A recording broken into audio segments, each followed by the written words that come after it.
ஐயா வணக்கம். வணக்கம். தேமுதிக என்டிஏ கூட்டணியில வருவாங்களா? கண்டிப்பா வருவாங்க.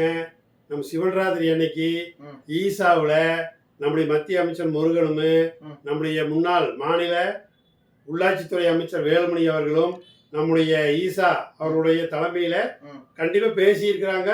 கண்டிப்பா நம்ம கூட வருவாங்க. அதுக்கு பிள்ளையா சொல்லி ஓட்டாச்சுங்க. இப்ப பாமக பையன் கட்சி ஜாயின் பண்ணிருச்சு. அப்பா கட்சி வருமா? அப்பா கட்சி கண்டிப்பா வரும்.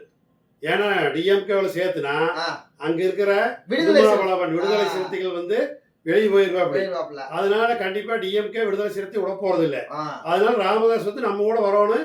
நம்ம கூட வந்து இன்னும் பலமா இருக்கு. சந்தோஷங்க. இப்ப வந்து பாத்தீங்கன்னா இன்னைக்கு எடப்பாடி பழனிசாமி அவர்களுடன் அப்பாவோட கட்சி ஆதரவாரு எம்எல்ஏ வந்து மேட்டூர் எம்எல்ஏ வந்து பேசியிருக்காப்ல. ஆமா, ஆத்தூர் தொகுதியில் இருக்கார் இல்லையா அருண் வந்து பேசியிருக்காப்ல. என்ன சூழல் எடுபடுது?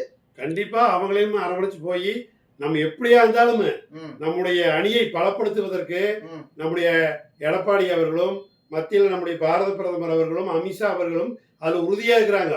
யாரு வந்தாலும் சேர்த்தி இந்த திராவிட முன்னேற்ற கழகத்தை வீட்டுக்கு அனுப்பணுங்கிறத ஒரே முடிவு என்டிஏ முடிவு. வீட்டுக்கு அனுப்பிச்சு விட்டுருவீங்க? கண்டிப்பா அனுப்பணும். சரி, ஓகே, நன்றிங்க. வணக்கம்.